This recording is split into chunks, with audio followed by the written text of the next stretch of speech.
चलिए देखते हैं खान सर का बुक पॉकेट जीके समान ज्ञान आरबीडी पब्लिकेशन का सेकेंड एडिशन है। ठीक है, चलिए देखते हैं, वन बाय वन देखेंगे।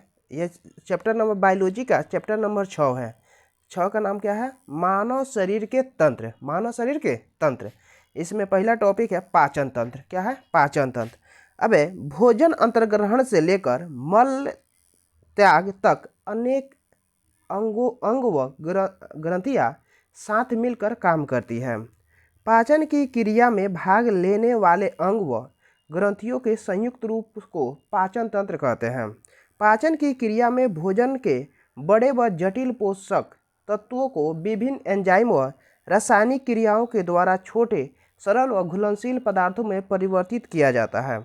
सभी अंग आहार नाल, जिसे पोषण नाल भी कहते हैं, उसका भाग होते हैं, जिसकी लंबाई 8 से 10 मीटर 32 से 36 फीट होती है। आहार नाल मुख से शुरू होकर मल द्वार तक विस्तृत होती है। अब है आहार नाल के कार्य देखते हैं। क्या है? आहार नाल के कार्य के बारे में जानते हैं। आहार नाल के कार्य यानी भोजन का पाचन, पचित भोजन का अवशोषण, भोजन को मुख से अपशिष्ट के मल द्वार तक पहुंचाना, विभिन्न स्तरों पर संवर्णी पेशियां भोजन, पचित भोजन रस व अपशिष्ट की गति को नियंत्रित करती है।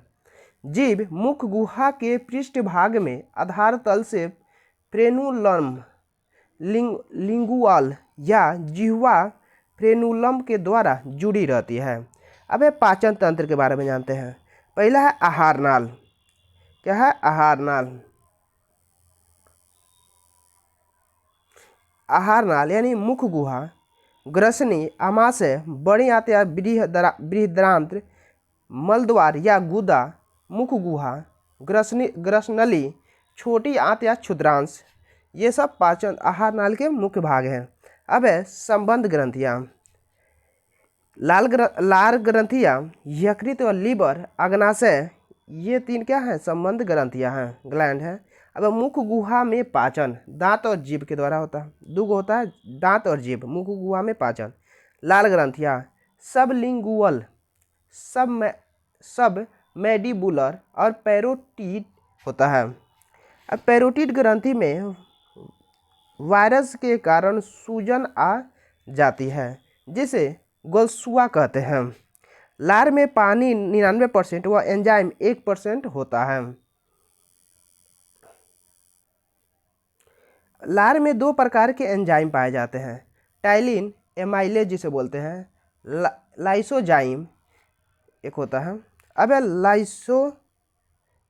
लाइसोजाइम यह बैक्टीरिया को मारता है। टाइलिन यह स्टार्च मंड को माल्टोज में बदलता है।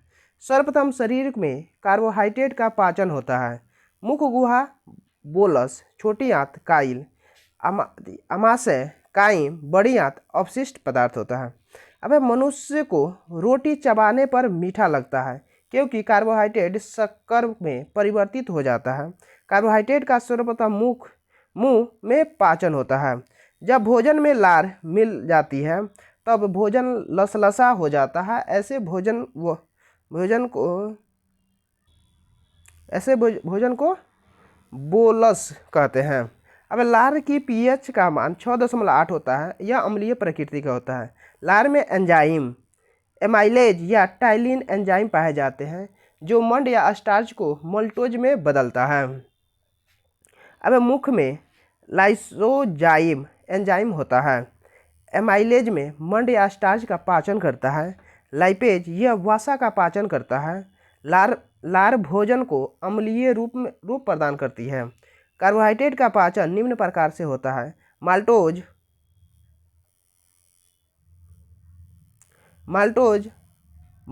लैक्टोज, सुक्रोज में। अब डायस्टेज एंजाइम का स्रोत लार ग्रंथि है। मनुष्य में प्रतिदिन लगभग 1.5 लीटर लार निकलती है। अब दांत के बारे में। मनुष्य में दांत 2 बार आते हैं।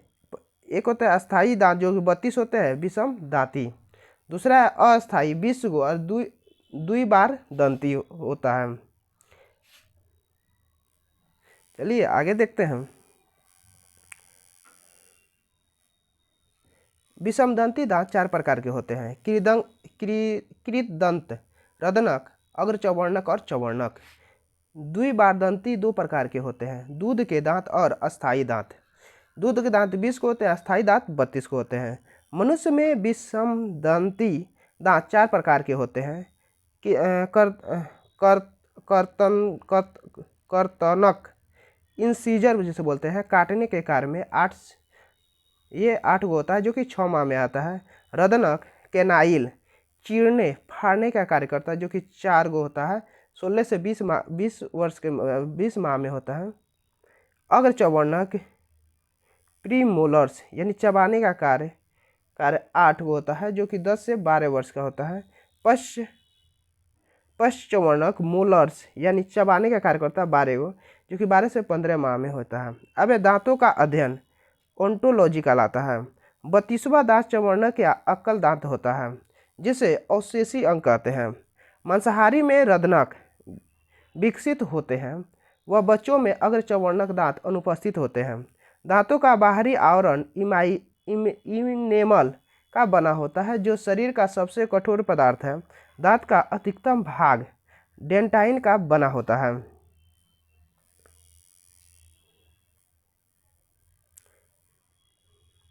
अब इनेमल का निर्माण कैल्शियम फॉस्फेट CA3PO4 वाइस व कैल्शियम कार्बोनेट CaCO3 द्वारा बना होता है जिसे फ्लोरीन मजबूती प्रदान करता है।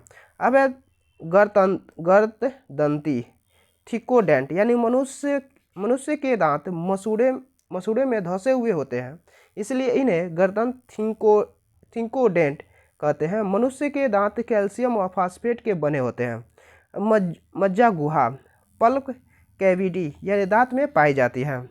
अब है दंत सूत्र यानी वयस्क व्यक्ति में रदनक 2 चवर्णक 1 पी यानी 2 एम 3 होता है। मोलर प्री कितना होता है 2 मोलर 3 होता है। बच्चों का ऐसे या 2 चौवर्णक 2 1 पोलर 0 मोलर यानी 2 होता है। अब है प्रौढ़ में 4 प्रकार के दांत होते हैं।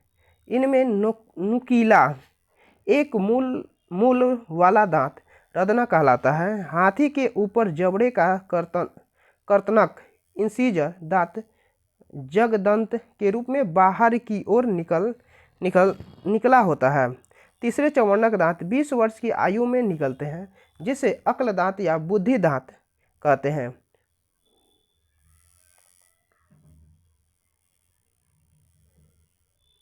जो अधिकतर लोगों में 4 होते हैं।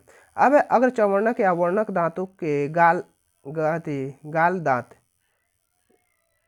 यानी चिक टीथ कहा जाता है।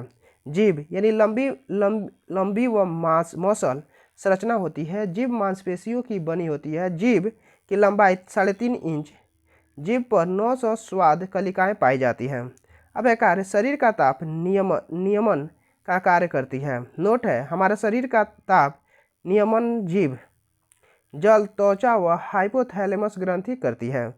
विटामिन B2 की कमी से ग्लाइकोसाइटिस जीभ में सूजन नामक रोग हो जाता है।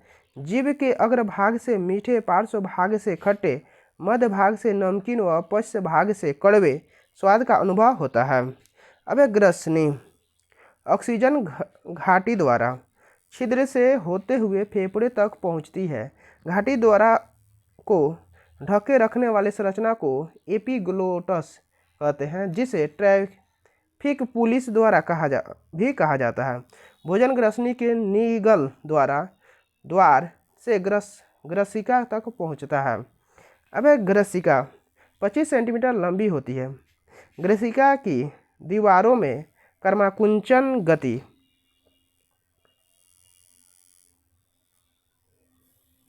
गति के कारण भोजन को आमाशय में ढकेला जाता है। अब आमाशय यह 2 प्रकार के होता है। मनुष्य या मनुष्यों की भांति पाचन करने वाला जानवर 3 कक्षक, दूसरा है जुगाली करने वाला जानवर 4 कक्षों के होते हैं। यह वक्ष गुहा में फैली जे आकार की रचना जो 3 भागों में बटी रहती है।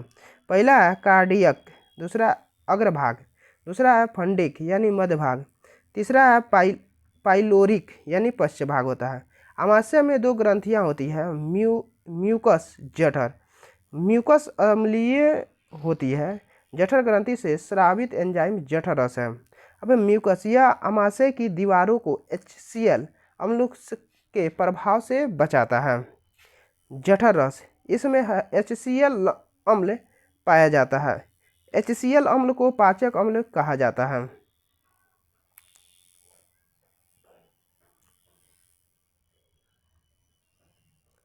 अब हाइड्रोक्लोरिक अम्ल के कार्य यानी खाने को सड़ाने से बचाता है, बैक्टीरिया को नष्ट करता है, आमाशय में एंजाइम को सक्रिय करता है। नोट है, प्राकृतिक में सबसे प्रबल अम्ल हाइड्रोक्लोरिक है। HCl अम्ल का pH मान 1.5 से 3.5 होता है।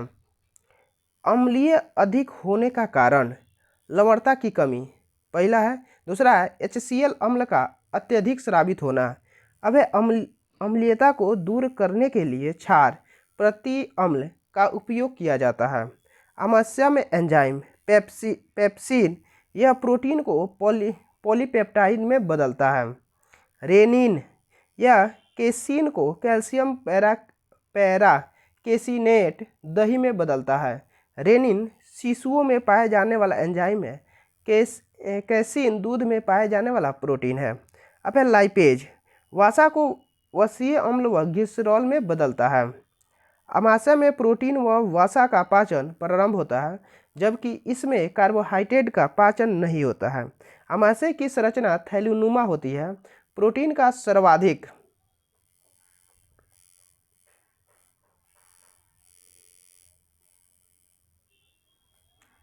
पाचन आमाशय में होता है। आमाशय में भोजन के पाचन हेतु जठररस पाए जाते हैं, जो एंजाइम का स्रवण करते हैं। आमाशय में पचित भोजन काइम कहलाता है। आमाशय में भोजन के रुकने की अवधि लगभग 4 घंटे होती है। आमाशय में ऑक्सीटिक कोशिकाओं द्वारा हाइड्रोक्लोरिक अम्ल निकलता है। अब आते हैं यकृत। डायोडेनम ग्रहणी से यकृत व अग्नाशय जुड़े हुए हैं। यकृत में पित्ताशय पाया जाता है। पित्ताशय से एक दिन में 700 ml से 1000 ml पित्त स्रावित होता है। इसकी प्रकृति क्षारीय होती है। पित्त रस का pH मान 7.7 होता है। पित्त रस के द्वारा वसा का पाचन किया जाता है। पित्त रस का pH मान कितना होता है? 7.7 होता है। अर्थात वसा में बड़े कणों को छोटे कणों में बदलने का कार्य करता है। पित्त रस वसा का पाचन इमिल्सीकरण पायसीकरण द्वारा करता है।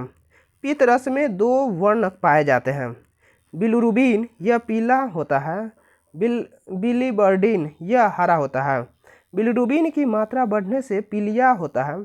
सबसे बड़ी ग्रंथि यकृत है। लीवर का अध्ययन हिपेटोलॉजी में किया जाता है। सबसे बड़ा आंतरिक अंग यकृत है। लंबाई के अनुसार त्वचा शरीर का सबसे बड़ा अंग माना जाता है। यकृत का भार 1.67 kg या यूरिया को अमोनिया NH3 में यकृत बदलता है। यकृत में निराविषीकरण की क्रिया होती है। यकृत में यूरिया निर्माण होता है। यकृत की कोशिकाओं से पित्त का स्रावन होता है। पित्त में जल 85% एवं पित्त वर्णक 12% होता है। पित्त वर्णक यकृत की भक्षी कोशिकाओं से बनते हैं। पित्त रस का मुख्य कार्य भोजन को क्षारीय बनाना होता है तथा यह वसा को भी पायसीकृत करता है। पित्त रस का निर्माण यकृत में होता है, जबकि पित्ताशय में पित्त रस का संचयन होता है।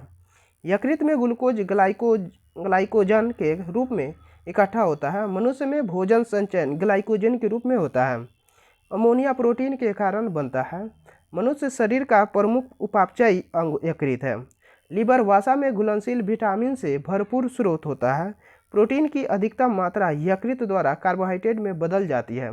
यकृत में पुनरुद्भवन की क्षमता सर्वाधिक होती है। न्यूनतम पुनरुद्भवन की क्षमता मस्तिष्क में पाई जाती है। अल्कोहल या शराब पीने से यकृत में सिरोसिस नामक रोग होता है। अब है अग्नाशय। सबसे मिश्रित ग्रंथि अग्नाशय है। यह अंतःस्रावी व बाह्यस्रावी दोनों प्रकार की ग्रंथि है। यह दूसरी सबसे बड़ी ग्रंथि है। यू आकार की 6 से 8 इंच लंबी ग्रंथि है। इसका भार 80 ग्राम है।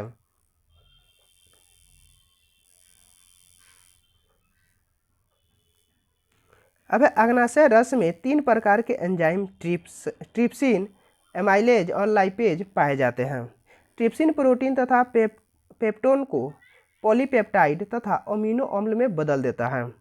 एमाइलेज मंड स्टार्च को घुलनशील शर्करा में बदल देता है। इंसुलिन ग्लूकोज से ग्लाइकोजेन बनने की क्रिया को नियंत्रित करता है। अग्नाशय रस की अत्यधिक क्षारीय सोडियम बाइकार्बोनेट के कारण होती है। भोजन के स्वांगीकरण की अवधि को पॉलीपेप्टाइड हार्मोन सोमेस्टोस्टेटिन द्वारा बढ़ाया जाता है। अब लैंगरहैंस की द्वीपिका। लैंगरहैंस की द्वीप एक अग्नाशय का भाग है। इसकी खोज लैंगरहैंस नामक चिकित्सा शास्त्री के द्वारा की गई थी। लैंगरहैंस के अल्फा कोशिका से ग्लूकागोन, इसके बीटा कोशिका से इंसुलिन एवं गामा कोशिका से सोमेस्टोरिन नामक हार्मोन निकलता है। अब अग्नाशय का कार्य। अग्नाशयिक रस स्रावित करता है। अग्नाशयिक रस क्षारीय प्रकृति का होता है। इसका पीएच मान 8.3 होता है। अग्नाशयिक रस का रस एक दिन में 2 लीटर स्रावित होता है। इसे पूर्ण पाचक रस कहा जाता है। अब एंजाइम ट्रिप्सिन, यह प्रोटीन को अमीनो अम्ल में बदलता है। एमाइलेज, यह स्टार्च को माल्टोज में बदलता है। लाइपेज, यह वसा को वसीय अम्ल ग्लिसरॉल में बदलता है। छोटी आंत, इसकी कुल लंबाई 6 से 7 मीटर होता है। यह 3 प्रकार के भागों में बनी होती है। अब डियोडेनम ग्रहणी, जेजुनम अग्र क्षुद्रांश, इलियम क्षुद्रांश। नोट: जेजुनम में पाचन नहीं होता है। इलियम क्षुद्रांश, इससे पाचन पूर्ण होता है। छोटी आंत का सबसे बड़ा भाग जेजुनम होता है। सबसे लंबी भाग इलियम होता है और छोटी आंत आहार नाल का सबसे बड़ा भाग होता है। अब एंजाइम लैक्टोज, यह लैक्टोज दूध की शर्करा को ग्लूकोज व लैक्टोज में बदलता है। सुक्रोज, यह सुक्रोज गन्ने का शर्करा को ग्लूकोज, फ्रैक्टोज और सबसे मीठी प्राकृतिक शर्करा में बदलता है।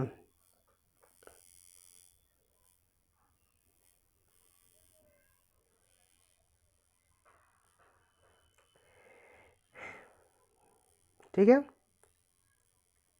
यानी लाइपेज जो होता है यह वसा को अवसीय अम्ल और ग्लिसरॉल में बदलता है। अब बड़ी आंत के बारे में जानता है। यह 1.5 मीटर यानी 5 फीट लंबी व 2.5 इंच चौड़ी होती है बड़ी आंत। इसके 3 भाग होते हैं, यानी बड़ी आंत के 3 भाग होते हैं। सिकम, जिसे अपेंडिक्स का दर्द बोलते हैं। दूसरा है कोलन, जिसे अपशिष्ट पदार्थ से पानी का अवशोषण करता है। तीसरा है रेक्टम। क्या है? रेक्टम। अब बड़ी आंत में भोजन का पाचन नहीं होता, इसमें केवल जल का अवशोषण होता है। बड़ी आंत में अंगुलीनुमा संरचना पाई जाती है, जिन्हें माइक्रोबिलाई कहते हैं। ये आगे देखते हैं।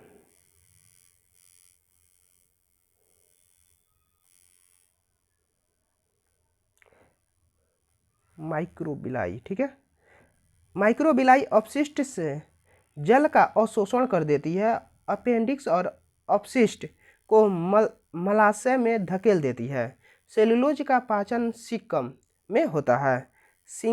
सिग्मा रूपी बृहदंत बड़ी आंत का भाग है। बड़ी आंत का कार्य यानी सिक्कम, इसका मानव शरीर में कोई कार्य नहीं है तथा इसमें अपेंडिक्स का दर्द होता है। शाकाहारी जानवरों में सेलुलोज का पाचन सिक्कम में होता है। कोलन यह अपशिष्ट पदार्थ में से पानी को अवशोषित करता है। अब हैजा कोलन की प्रभावित करता है। कोलन जो होता है, हैजा जो होता है कोलन को प्रभावित करता है। अब श्वसन तंत्र कोशिकाओं को अपनी क्रियाओं के संपादन के लिए ऊर्जा की आवश्यकता होती है तथा इसके लिए वे O2 ऑक्सीकरण करती है। यह क्रिया रक्त के माध्यम से पूरे शरीर में पूर्ण होती है तथा CO2 का उत्सर्जन होता है। इस संपूर्ण प्रक्रिया को श्वसन कहते हैं। C6H12O6 plus 6CO2 plus 6H2O plus ऊर्जा होता है। श्वसन एक ऊष्माक्षेपी अभिक्रिया है। श्वसन तंत्र को मुख्यतः 3 भागों में विभक्त किया गया है। पहला है ऊपरी श्वसन तंत्र। कौन है? ऊपरी श्वसन तंत्र। अब है नासिका, श्वसन अंग का पहला भाग जो एक हड्डी व झिल्ली द्वारा 2 भागों में विभक्त है। इसमें पाए जाने वाले पतले महीन बाल झाड़ूनुमा पश्चाभ व श्लेष्म आदि श्वास वायु को धूलकण, परागकण व फफूंद आदि के द्वारा उसे शुद्ध करते हैं। अब है मुख, यह द्वितीयक अंग की तरह कार्य करता है किंतु इसके द्वारा ली गई श्वास अपेक्षाकृत कम शुद्ध होती है। अब है ग्रसनी, ग्रसनी पेशीय चिमनी नुमा संरचना है जो नासिका गुहा के पृष्ठभाग से आहार नली के ऊपरी भाग तक फैली होती है। ग्रसनी भोजन निगलने में भी सहायक है, अतः इसमें पाया जाने वाला एपिग्लॉटिस ढक्कन पल्लेदार या सुनिश्चित करता है कि वायु श्वास नली में ही जाए। अब है स्वर यंत्र, ये 9 तरह की उपास्थियों से बनी संरचना है जो कंठ, ग्रसनी व श्वास नली को जोड़ती है। इसमें स्वर रज्जु झिल्लियाँ पाई जाती है। अब है निचला श्वसन तंत्र। अब है श्वास नली, ट्रैकिया 5 इंच लंबी नलिका जो कूटस्तरीय पश्चाभी स्तंभकार उपकला द्वारा रेखित सी आकार की उपास्थित छल्ले से बनी होती है। ये छल्ला श्वास नली को चिपकने से रोकते हैं तथा उपकला श्लेष्मा निर्माण करती है जो शुद्ध वायु को फेफड़ों तक अग्रेसित करती है। अब है श्वास नली और श्वसनिका। श्वास नली अंत में बाईं और दाईं श्वसनी में बढ़ जाती है। तृतीयक श्वसनी से छोटी श्वासनली बनती है जो एक वृक्षनुमा आकार लेकर गैसों का विनिमय करती है। अब है कूपिका, श्वसनिका का अंतिम छोर एक कपनुमा संरचना होती है जिसमें सल्की उपकला पाई जाती है, कूपिका कहलाती है। ये कोशिकाओं में प्रवाहित रुधिर से गैसों का विनिमय करती है। अब है फेफड़े, ये लचीले, कोमल व असंख्य श्वास नलिकाओं, कूपिकाओं, रक्त वाहिनी झिल्लियों से बनते हैं। ये दाएं और बाएं दोनों 2 फेफड़ों के जोड़ों में होते हैं जिनमें दाएं भाग अपेक्षाकृत कम लंबा व अधिक चौड़ा होता है। बाएं में 2 खंड व दाएं में 3 खंड पाए जाते हैं। प्रत्येक फेफड़ा स्पंजी ऊतकों से बनता है जिसमें कई कोशिकाएं पाई जाती हैं। अब आते हैं श्वसन मांसपेशियाँ। ये मांसपेशियाँ श्वास लेने व छोड़ने में सहायक है। श्वसन के लिए मध्य पर डायफ्राम जो कि कंकाल पेशियों की एक पतली चादर नुमा संरचना है, उसके संकुचन से वायु फेफड़ों में प्रविष्ट करती है और शिथिलन से फेफड़ों से बाहर निकलती है। अब पसलियों में विशेष प्रकार की मांसपेशियां पाई जाती है जो डायफ्राम के संकुचन व शिथिलन में मदद करती है।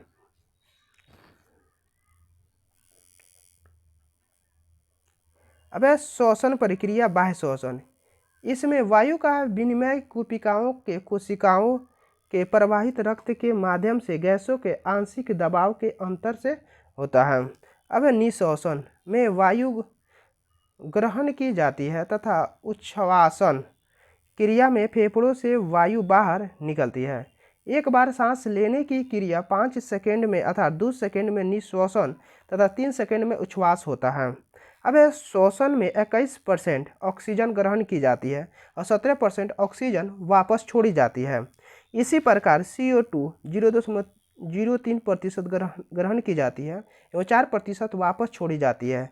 सांस द्वारा लगभग 400 ml पानी प्रतिदिन हमारे शरीर से बाहर निकलता है। गैसों का विनियमन गैसों का विनिमय यानी फेफड़ों के अंदर होता है।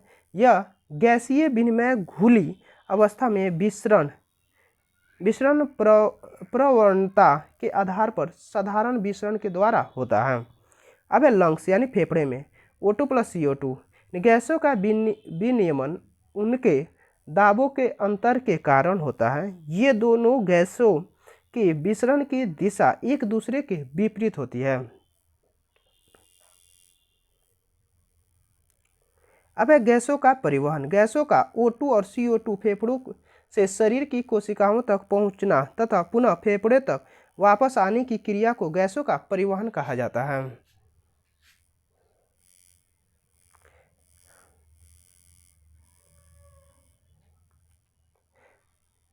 अब है आंतरिक श्वसन।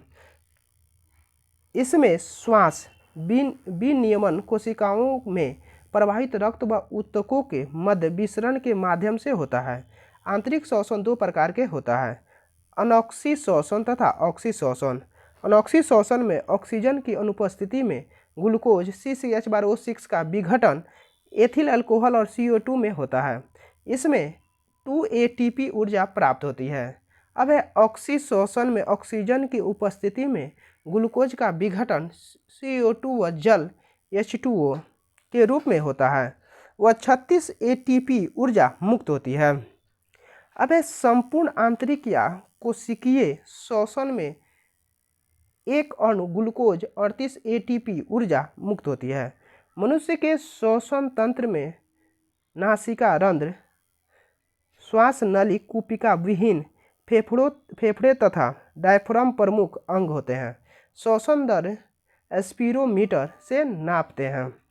अब है वयस्क पुरुष में श्वसन दर 14 से 16 मिनिमम श्वसन गुणांक होता है। नवजात शिशु में श्वसन दर लगभग 44 पर मिनट होता है।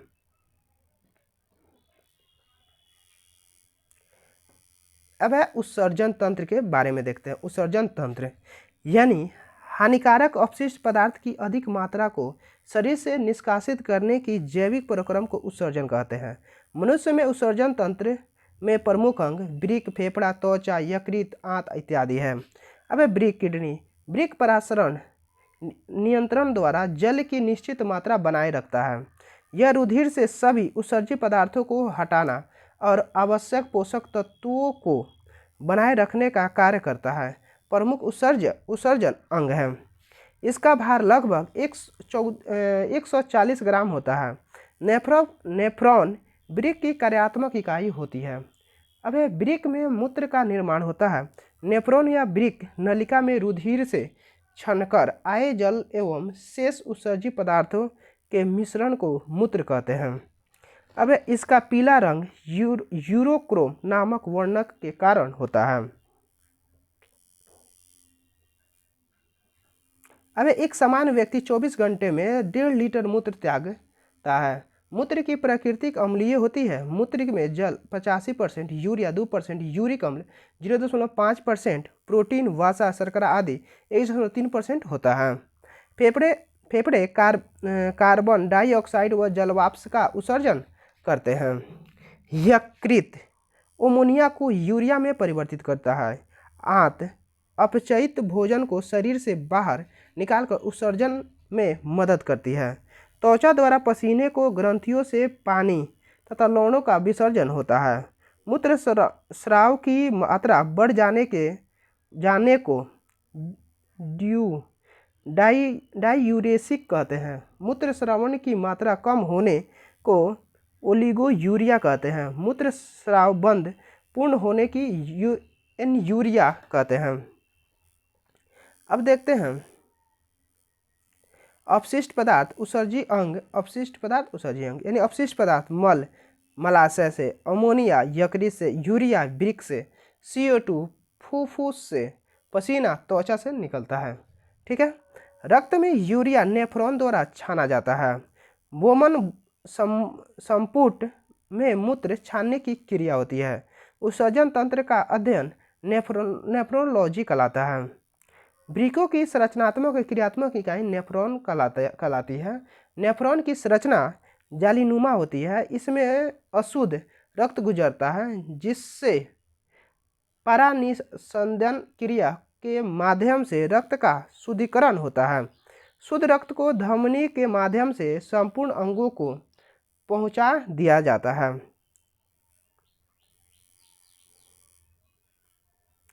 अब अशुद्धियाँ मूत्र नलिका के माध्यम से मूत्राशय में आ जाती है।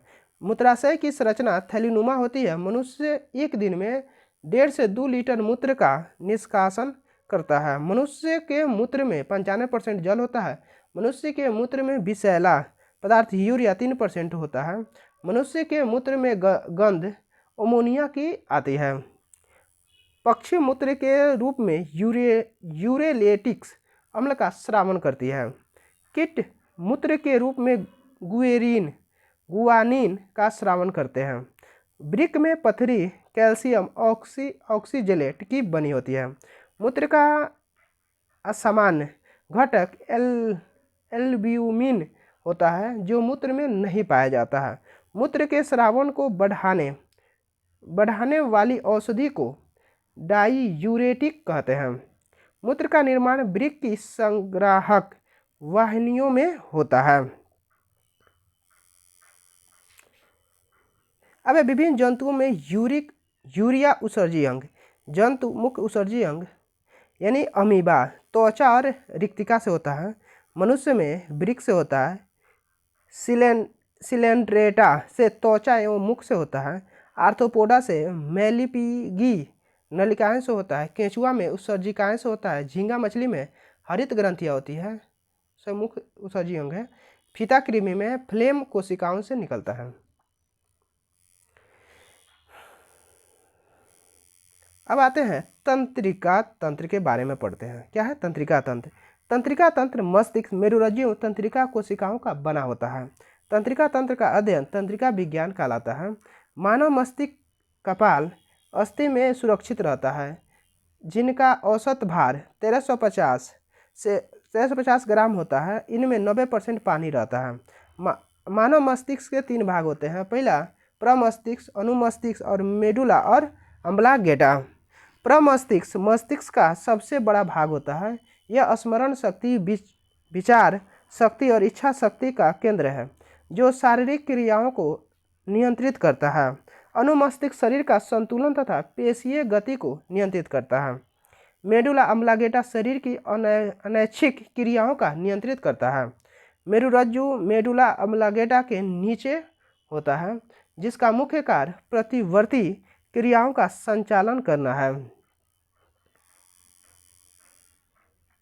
अब तंत्रिका तंत्र को 3 भागों में बांटा गया है। केंद्रीय, परिधीय एवं स्वायत्त तंत्रिका तंत्र।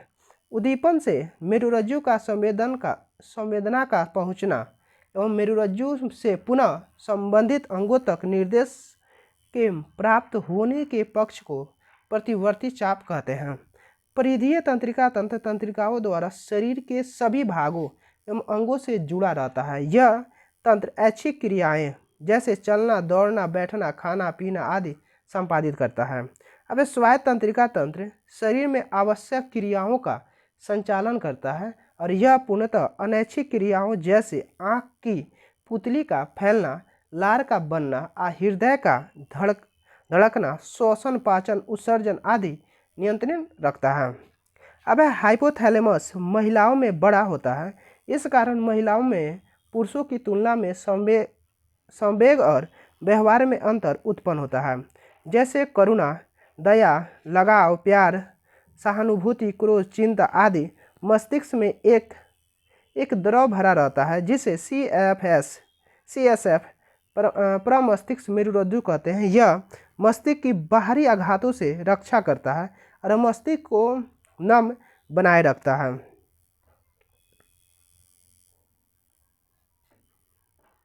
अब अग्र मस्तिष्क में घृण पाली पाई जाती है, जो गंध का ज्ञात कराती है। न्यूरॉन तंत्रिका तंत्र की आधारभूत इकाई होती है। 10 बुद्धि का केंद्र प्रमस्तिष्क होता है। EEG इलेक्ट्रोएन्सेफलोग्राम का प्रयोग मस्तिष्क की गतिविधियाँ गतिविधि दर्ज करने के लिए किया जाता है। अब स्वायत्त तंत्रिका तंत्र के भाग अनुकंपी तंत्रिका तंत्र की क्रिया से बाल खड़े हो जाते हैं। अब अनुमस्तिष्क या मेडुला अम्बलागेटा मस्तिष्क का सबसे पीछे का भाग होता है। मेरुरज्जु का मुख्य कार्य प्रतिवर्ती क्रिया का नियंत्रण करना है, जैसे आँख में कीड़ा गिरने पर आँख का स्वतः बंद हो जाना। महाराष्ट्र महारंध्र जो एक द्वारक है उसका कपाल में होता है। तंत्रिका कोशिका मानव शरीर की सबसे लंबी कोशिका होती है। अब मेडुला अम्बलागेटा निगलने और उबलने का नियंत्रण केंद्र होता है। जन्म के बाद मानव की तंत्रिका कोशिकाओं में कोई कोशिका विभाजन नहीं होती है।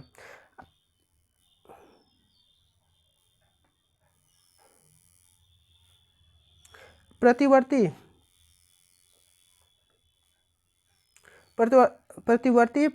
प्रतिलिपि की खोज टैमिन तथा बाल्टीमोर को द्वारा की गई थी।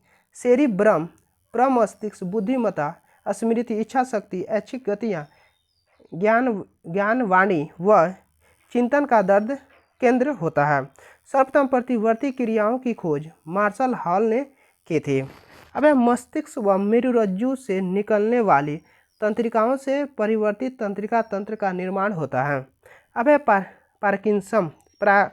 पार्किंसंस रोग मुख्य रूप से पुरानी प्रगतिशील बीमारी जो कम डोपामाइन उत्पादन से जुड़ी है और विशेष रूप से आराम की मांसपेशियों में कठोरता, धीमी गति, स्पंदन, संतुलन अवस्था और लकवे की उपस्थिति के कारण होती है। अब अल्जाइमर रोग प्रगतिशील मानसिक गिरावट मस्तिष्क के क्षतिग्रस्त होने के कारण मध्य अवस्था या बुद्धि अवस्था की उम्र में होती है। समय से पूर्व शिथिलता इसका आम कारण है। इस रोग में याददाश्त की कमी, सोचने की कमी, भाषा क्षमता में कमी और स्वभाव में परिवर्तन होता है। अब एग्नोसिया संवेदन लोपता, यानी एग्नोसिया का अर्थ पहचानने में असक्षम होना। यह 3 प्रकार का होता है। टेक्सटाइल एग्नोसिया वस्तुओं को स्पर्श करने पहचानने में असमर्थता। विजुअल एग्नोसिया वस्तुओं को देखकर पहचानने में असमर्थ होना। अब श्रवण एग्नोसिया यानी ध्वनि, शब्दों या संगीत को पहचानने में असमर्थता। अलेक्सिया मस्तिष्क में क्षति के कारण पढ़ने में असमर्थता होती है। अब अफेसिया इस रोग में बोलने की असमर्थता या लिखने की असमर्थता होती है। यह मस्तिष्क क्षति के कारण होता है। अब एमनेसिया यानी भूलने की बीमारी। इंसोम्निया दर्द का अभाव। इनेस्थेसिया भावनाओं की कमी। इंसोम्निया नींद का अभाव। एनोस्मिया गंध की संवेदनशीलता की कमी होना। उल्लू रात को चंद्रमा या तारों की रोशनी की मदद से कहीं भी देख सकता है।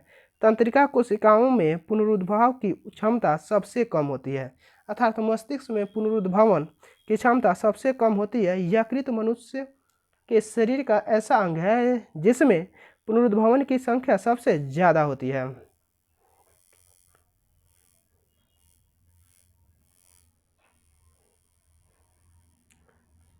अब कार्य और संरचना के आधार पर तंत्रिका कोशिकाएं 2 प्रकार की होती है, जिन्हें क्रमशः संवेदी प्रेरणक तंत्रिका कोशिका कहा जाता है। प्रेरणक तंत्रिका कोशिकाएं मस्तिष्क के द्वारा दी गई सूचनाओं को शरीर के विभिन्न भागों तक पहुंचाती है। शरीर में सूचनाओं या संवेदन का आदान प्रदान करने वाले अंग सामूहिक रूप से तंत्रिका तंत्र कहलाते हैं। इसमें मुख्यतः 4 अंग हैं। पहला तंत्रिका कोशिका, दूसरा तंत्रिका गुच्छिका, तीसरा मस्तिष्क, चौथा मेरुरज्जु। मेरुरज्जु का मुख्य कार्य संवेदी अंगों से संवेदन को मस्तिष्क के अभीष्ट अवयवों तक पहुंचाना तथा मस्तिष्क के आदेश को कार्यस्थल तक पहुंचाना होता है। अब है कंकाल तंत्र। यह अस्थि कठोर और मजबूत संयोजी ऊतक है। इसमें 20% जल तथा 80% ठोस पदार्थ होता है। ठोस पदार्थ में 1/3 कार्बनिक पदार्थ तथा 2/3 अकार्बनिक पदार्थ पाए जाते हैं। कंकाल शरीर को निश्चित आकृति और आकार प्रदान करता है। अब मानव खोपड़ी में कुल 22 अस्थियां होती है। इनमें 8 अस्थियां मस्तिष्क को सुरक्षित रखती है, जिन्हें कपाल कहते हैं। शेष 14 अस्थियां मिलकर चेहरे का निर्माण करती है। मनुष्य के कशेरुक दंड में छोटी छोटी 33 हड्डियां होती है, जिन्हें सामूहिक रूप से कशेरुक दंड कहते हैं। अब ह्यूमरस, रेडियस, अल्ना कार्पलस, मोटा कार्पलस, अंगुला अस्थियां हाथी की अस्थियां हैं। Femur, tibia, fibula, tarsal, metatarsals और पैर की अस्थियां हैं। अब मध्य कर्ण में 3 अस्थियां हैं, जिनका कार्य धीमी आवाज़ को परिवर्तित करना व कान के पर्दे को सुरक्षा प्रदान करना है।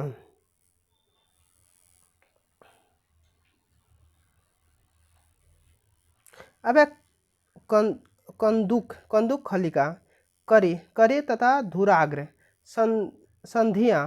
अब अस्थियों के प्रमुख संधियां हैं। कोहनी, घुटने, अंगुली आदि को कोर संधि कहते हैं। शरीर की सबसे बड़ी या लंबी हड्डी फीमर जांघ में होता है। सबसे छोटी हड्डी यानी स्टेपिज कान में। सबसे मजबूत हड्डी जबड़े की। सबसे लंबी पेशी सार्टोरिस जांघ में। सबसे छोटी पेशी स्टेपिडियस कर्ण में। सबसे मजबूत मसल्स जबड़े की होती है। अस्थियों का अध्ययन ऑस्टियोलॉजी कहलाता है। उपास्थियों का अध्ययन कार्डियोलॉजी कहलाता है। अब बाह्य कंकाल, यह त्वचा की अंतर त्वचा और एपिडर्मिस से विकसित होती है। इसमें बाल, नाखून, सींग व चोंच आते हैं। अब अंतःकंकाल, यह कार्टिलेज उपास्थि एवं हड्डियों से बना होता है। कंकाल तंत्र की इकाई अस्थि होती है। अस्थियां एक दूसरे से स्नायुबंध लिगामेंट द्वारा जुड़ी रहती है। हड्डियों कैल्शियम, फास्फोरस व प्रोटीन और जल की बनी होती है। नवजात में हड्डियों की संख्या 300, भ्रूण में 306, बच्चों में 270 व वयस्कों में 206 होती है। अब मांसपेशियों की संख्या 639 होती है। हड्डियों की संख्या अंगुलियों में 14, चेहरे में 14, कपाल में 8, कलाई में 8, सिर में 29 हड्डियां होती है। अब रीढ़ की हड्डियां 33 होती है। रीढ़ ग्रीवा में 7 गो, वक्ष में 12 गो, कमर में 5 गो, तुर्क में 5 गो, पूंछ में 4 गो। 2 रीढ़ की हड्डियों के मध्य में डिस्क होती है। 24 रीढ़ की हड्डियों में गतिशीलता पाई जाती है। श्रोणि मेखला महिलाओं की बड़ी होती है। अब अंश मेखला पुरुषों की बड़ी होती है। अब हाथों में ह्यूमरस हड्डी होती है, जो हाथ की सबसे बड़ी मजबूत हड्डी होती है। हाथ में कब्जा ज्वाइंट होता है, अर्थात यह ज्वाइंट एक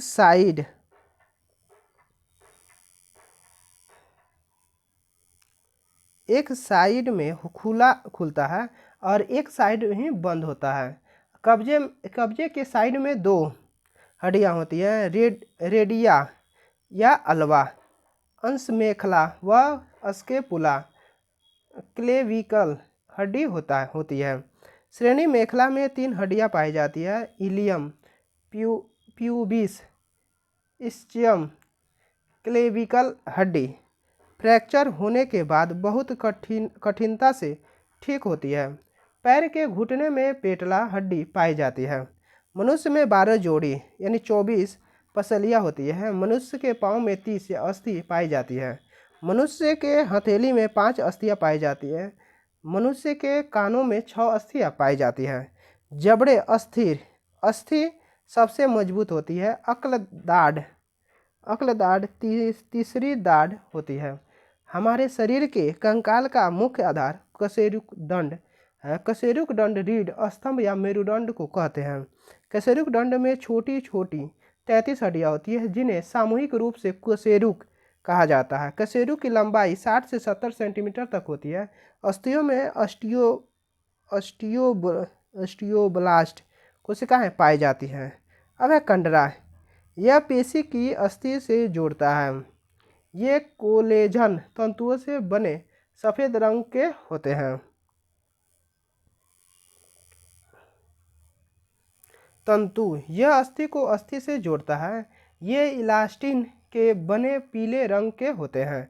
अंतःस्रावी तंत्र, अंतःस्रावी ग्रंथि नलिका विहीन ग्रंथि होती है जिनमें हार्मोन्स का निर्माण व स्रावण होता है।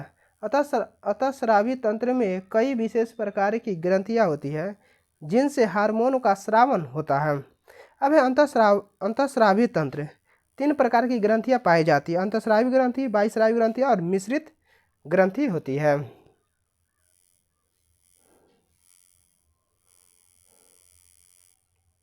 अब है हार्मोन एक विशिष्ट यौगिक होते हैं जो शरीर के विभिन्न जैविक गतिविधियों के लिए आवश्यक होता है। यह मुख्यतः अमीनो अम्ल, कैटेकोलेमिन्स, स्टीरॉयड्स व प्रोटीन के होते हैं। जिन ग्रंथियों से स्रावित हार्मोन अंगों तक नलिकाओं द्वारा पहुंचता है उसे बहिस्रावी ग्रंथि कहते हैं, जैसे दूध ग्रंथि, लार ग्रंथि, अश्रु ग्रंथि इत्यादि। जिन ग्रंथियों से स्रावित हार्मोन अंगों तक बिना नलिकाओं अर्थात रक्त प्लाज्मा के द्वारा पहुंचता है उन्हें अंतःस्रावी ग्रंथि कहते हैं, जैसे पीयूष ग्रंथि, अब्टू ग्रंथि, अधिभृग ग्रंथि इत्यादि। अब अग्नाशय एक अंतःस्रावी व बाह्यस्रावी दोनों प्रकार की ग्रंथि होती है। अब्टू ग्रंथि यानी थायराइड, यह ग्रंथि श्वास नली के दोनों ओर अधर तल पर स्थित होती है। इस ग्रंथि से थायरॉक्सिन हार्मोन उत्पन्न होता है। इसमें आयोडीन उपयुक्त मात्रा में होती है। थायरॉक्सिन हार्मोन शरीर में होने वाली उपापचयी क्रियाओं पर नियंत्रित करता है। थायरॉक्सिन हार्मोन की अधिकता से शरीर का तापक्रम में वृद्धि के साथ हृदय दर में भी वृद्धि हो जाती है। थायरॉक्सिन की अधिकता से एक्सोप्थेल्मिया नेत्रोसेंध रोग हो जाता है जिसमें आँख फूलकर बाहर निकल आती है। थायरॉक्सिन की कमी से बच्चों में जड़मानवता, यौनावस्था, मिक्सिडीमा रोग हो जाता है। थायरॉक्सिन हार्मोन की कमी से घेंघा रोग हो जाता है। पैराथायराइड ग्रंथि, पराअब्टू, यह थायराइड ग्रंथि के साथ ही स्थित होती है। इसकी संख्या 4 होती है। इससे स्रावित हार्मोन पैराथार्मोन है जो रुधिर में कैल्शियम के स्तर का नियंत्रण करता है। पैराथार्मोन हार्मोन विटामिन डी के विपरीत कार्य करता है। अब है अधिभृग ग्रंथि, यह ग्रंथि वृक्क के ऊपरी भाग पर स्थित होती है। इस ग्रंथि के बाहरी भाग कोर्टेक्स व बीच वाला भाग मेडुला कहलाता है। कोर्टेक्स के वृक्क हो जाने पर उपापचयी प्रक्रमों में गड़बड़ी उत्पन्न हो जाती है। इस रोग को एडिशन रोग कहते हैं। मेडुला से आपातकालीन हार्मोन एड्रीनेलिन स्रावित होता है। एड्रीनेलिन हार्मोन को करो या मरो हार्मोन भी कहा जाता है क्योंकि यह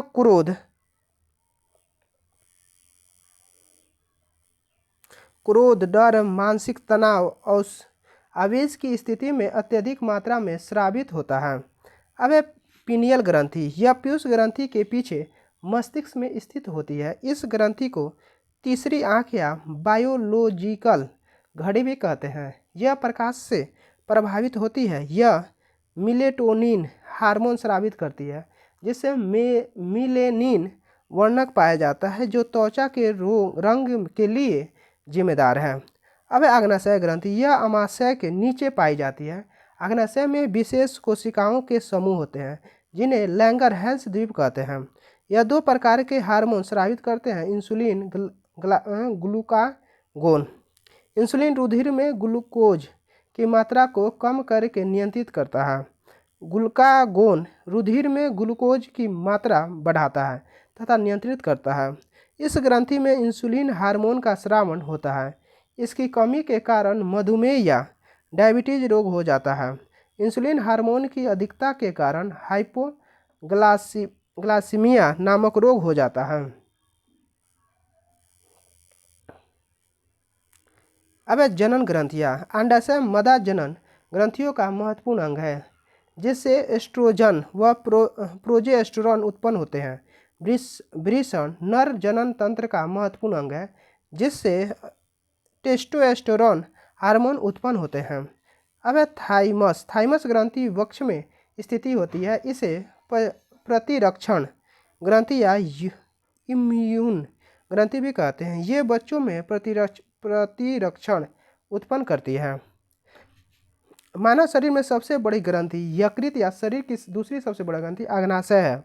शरीर की सबसे बड़ी अंतःस्रावी ग्रंथि अबटू थायराइड ग्रंथि है। शरीर की सबसे छोटी अंतःस्रावी ग्रंथि पीयूष मास्टर ग्रंथि है। सुपर मास्टर हेड मास्टर ग्रंथि का नाम हाइपोथैलेमस है। शरीर में ताप का नियमन मस्तिष्क के हाइपोथैलेमस नामक अंग से होता है। अब बाह्यस्रावी ग्रंथि वे ग्रंथियां जो शरीर से स्रावित पदार्थों के नलिका के माध्यम से रक्त में पहुंचती है। ये ग्रंथि एंजाइम का स्रावन करती है। ये एंजाइम का स्रावन विभिन्न वाहिनी में करती है जैसे त्वचा व पाचन ग्रंथियां। यकृत शरीर की सबसे बड़ी बाह्य स्रावणी ग्रंथि है। पीयूष ग्रंथि को पिट्यूटरी या मास्टर ग्रंथि भी कहा जाता है। इसे छोटा मस्तिष्क भी कहते हैं। अब इसकी संरचना मास्टर के दोनों के दाने के समान होती है। महिलाओं में यह ग्रंथि बड़ी होती है। वृद्धि हार्मोन की कमी के कारण बौनापन व अधिकता के कारण महाकायता रोग हो जाता है। फोलिकल में वृषण से शुक्राणु व अंडाशय से अंडाणु का निर्माण होता है। ल्यूटिनाइजिन यह पुरुष या स्त्री हार्मोन का निर्माण करती है। पुरुष हार्मोन टेस्टोस्टेरोन होता है। टेस्टोस्टेरोन पुरुषों के गौण लैंगिक लक्षणों का निर्धारण व जननांगों का विकास करता है। पीयूष ग्रंथि से निकलने वाले हार्मोन और उनके कार्य एसटीएच यानी सोमैटोट्रोपिक हार्मोन यानी एसटीएच हार्मोन शरीर की वृद्धि विशेषता हड्डियों की वृद्धि को नियंत्रित करता है। एसटीएच हार्मोन की अधिकता से भीमकाय यानी अथवा एक्रोमिगली विकार उत्पन्न हो जाता है। अब इसमें मनुष्य की लंबाई सामान्य से बहुत अधिक बढ़ जाती है। एसटीएच की कमी से मनुष्य में बौनापन हो जाता है।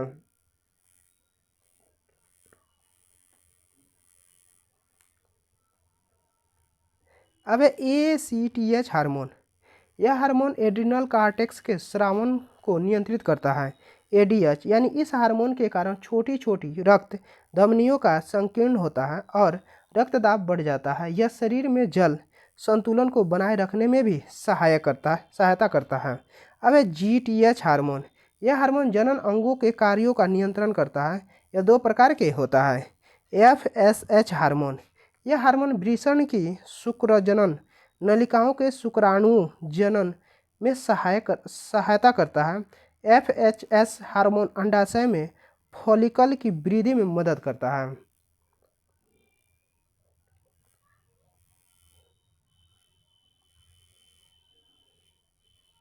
अब एलएच हार्मोन इस हार्मोन के अंतराल कोशिका उत्तेजक हार्मोन नर में इसके प्रभाव से अंतराली कोशिकाओं में टेस्टोस्टेरोन हार्मोन एवं मादा में एस्ट्रोजेन हार्मोन स्रावित होती है।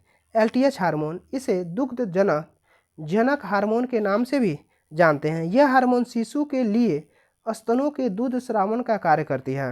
अब स्त्री हार्मोन एक एस्ट्रोजन दूसरा प्रोजेस्टेरोन रिलैक्सिन। टेस्टोस्टेरोन पुरुषों के गौण लैंगिक लक्षणों का निर्धारण व जननांगों का विकास करना है। जैसे आवाज़ का भारी होना, चेहरे पर दाढ़ी मूछ आना जननांगों का विकास करना होता है। अब एस्ट्रोजन महिलाओं के गौण लैंगिक लक्षणों का निर्धारित करता है, जैसे आवाज़ का पतली होना, स्तनों का विकास होना आदि होता है। प्रोजेस्टेरोन हार्मोन महिलाओं में जननांगों का विकास करता है। रिलैक्सिन हार्मोन को प्रसव हार्मोन कहते हैं। अब ऑक्सीटोसिन हार्मोन, यह जनन हार्मोन कहलाता है, जो बच्चों के जन्म के समय गर्भाशय के संकुचन में मदद करता है। यह स्तन ग्रंथियों के संकुचन में मदद करता है। यह रुधिर दाब को कम करता है।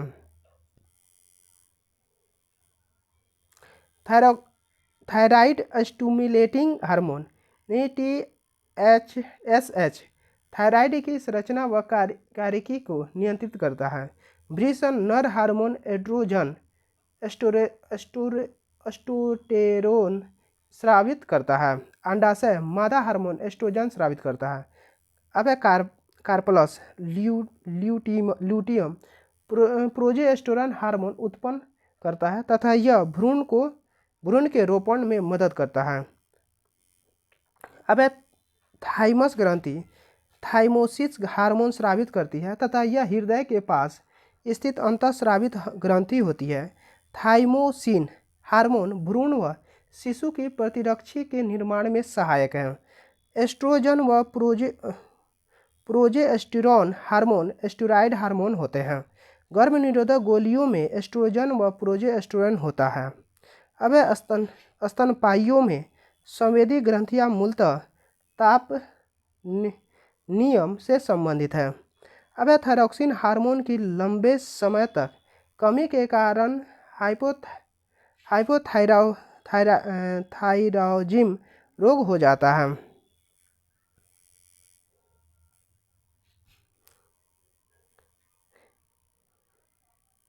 हाइपोथायराइडिज्म के कारण कभी कभी मनुष्य गूंगा बहरा हो जाता है। गर्भावस्था में उपस्थित होने वाला रिलैक्सिन हार्मोन अंडाशय द्वारा स्रावित होता है। माँ और शिशु के बीच गले लगाना या चूमना ऑक्सीटोसिन हार्मोन को प्रेरित करता है। अब बहिस्रावित ग्रंथियाँ एक्स एग्जाम्पल है यकृत ग्रंथियाँ, संवेदी ग्रंथियाँ, लार ग्रंथियाँ, सीबेसियस ग्रंथियाँ, लेक्राइम ग्रंथियाँ, सीरोमिनस ग्रंथियाँ आदि होता है। मिश्रित ग्रंथियाँ आग्नाशय ग्रंथि, उदर ग्रंथि, ड्यूडेनियम ग्रंथि आदि है। ठीक है, अब देखेंगे प्रजनन तंत्र क्या है। प्रजनन तंत्र सजीवों द्वारा अपने ही समान नए जीवों को उत्पन्न करना प्रजनन कहलाता है। प्रजनन सामान्यतः 3 प्रकार का होता है, कायिक, अलैंगिक और लैंगिक। कायिक जनन, जब बीज के अतिरिक्त पौधे के अन्य भाग परिवर्धित होकर मृत मातृ पौधों के समान नया पौधा बना लेते हैं तो उसे कायिक जनन कहते हैं। उदाहरण है आलू, घास, प्याज, अरबी, चमेली आदि होता है। क्लोनिंग भी कायिक जनन पर ही आधारित है।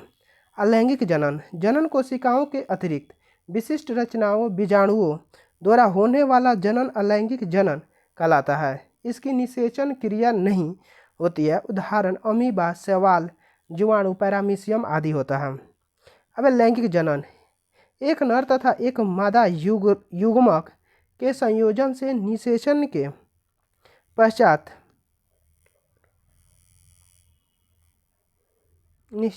पश्चात युग्मनज बनता है। इस क्रिया को लैंगिक जनन कहते हैं। अब गुड़हल, धतूरा, मटर, मछली, मनुष्य आदि होता है। जनन तंत्र, नर जनन अंगों के अंतर्गत वृषण, शुक्राशय, शीशन आदि अंग आते हैं, जिनमें 2 का ऊपर एवं प्रोजेस्टेरोन ग्रंथियां हैं। अब वृषण में शुक्राणु नर जनन कोशिका का निर्माण होता है। इनका संग्रहण शुक्राशय में होता है। अब शुक्रिय द्रव का निर्माण प्रोजेस्टेरोन ग्रंथि में होता है। अब मादा प्रजनन तंत्र के अंतर्गत योनि, गर्भाशय, डिंबवाहिनी डिंब ग्रंथियाँ आदि अंग एवं ग्रंथि आते हैं। इनमें डिंब ग्रंथियाँ प्रतिदिन 28 दिन यानी चंद्रमास पर एक परिपक्व डिंब यानी ओभा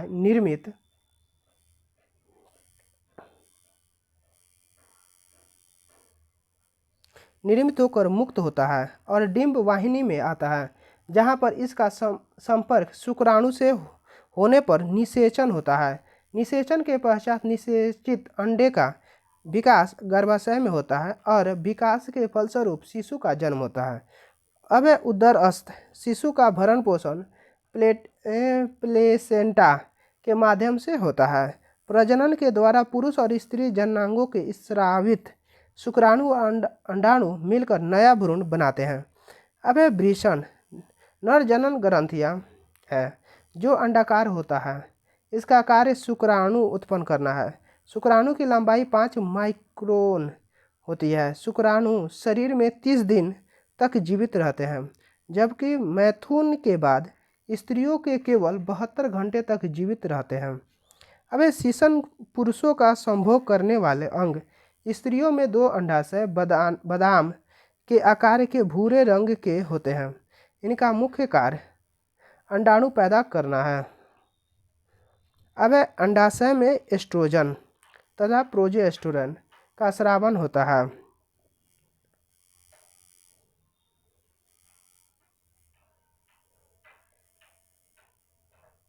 जो स्त्री ऋतुस्राव के नियंत्रित करता है। एशियाई हाथी का गर्भाधान काल सबसे अधिक 609 दिन होता है। अंडाणु की परिधि यानी 100 से 125 मिलीमीटर तक होती है। गर्भाशय नाशपाती के आकार का होता है, जो मूत्राशय के पीछे तथा मूत्राशय के आगे स्थित होती है। अब ऋतुस्राव को रजोधर्म आर्तव या मासिक धर्म भी कहते हैं। ऋतुस्राव स्त्रियों में प्राय 12 से 14 वर्ष की अवस्था से प्रारंभ होकर 45 से 50 वर्ष की आयु तक होती है। अब महत्वपूर्ण तथ्य में आते हैं। गौण लैंगिक लक्षण। यौनारंभ के समय मनुष्य के शरीर में विभिन्न प्रकार के परिवर्तन होते हैं तथा अनेक ऐसी परिवर्तन होते हैं जो मादा को नर से अलग करते हैं। इन लक्षणों को गौण लैंगिक लक्षण कहते हैं। अब यौनारंभ यानी किसी भी व्यक्ति के जीवन काल में जब उसमें जनन क्षमता आरंभ होती है तो वह समय यौनारंभ कहलाती है। जनन क्षमता पुरुषों में 12 से 16 वर्ष में प्रारंभ 50 वर्ष की अवस्था में धीरे धीरे जनन क्षमता घटती जाती है। अब जनन क्षमता महिलाओं में 12 से 16 वर्ष की प्रारंभ 40 से 50 वर्ष की आयु में समाप्त हो जाती है। अब मेनार्की। लड़कियों में मासिक चक्र का बार बार प्रारंभ होना 12 से 14 वर्ष की उम्र में मेनार्की कहलाता है। अब रजोनिवृत्ति यानी महिलाओं में 40 से 50 वर्ष की उम्र के पश्चात स्त्री स्राव नहीं होती है। इसे ही रजोनुवृत्त कहते हैं। अब जरायु। गर्भ की सबसे बाहरी झिल्ली को जरायु कहते हैं। अब अंडोत्सर्ग यानी अंडाशय द्वारा अंडाणु के निर्मुक्ति को अंडोत्सर्जन कहते हैं। अपरा। अंकुर और गर्भाशय के कोशिकीय परत के संपर्क क्षेत्र को अपरा कहते हैं। अब युग्मनज। निषेचित अंडाणु को युग्मनज कहा जाता है। कृत्रिम वीर्यसेचन। जब शुक्राणु मादा की योनि में कृत्रिम विधि द्वारा स्थानांतरित किया जाता है तो इस क्रिया को कृत्रिम वीर्यसेचन कहते हैं। चलिए अगला चैप्टर देखेंगे। अगला वीडियो में क्या है मानव रक्त। ठीक है, thank you for watching. Like share and subscribe. Please कोई कमेंट करिए लोग कि क्या है, कुछ तो बताइए। Thank you for watching.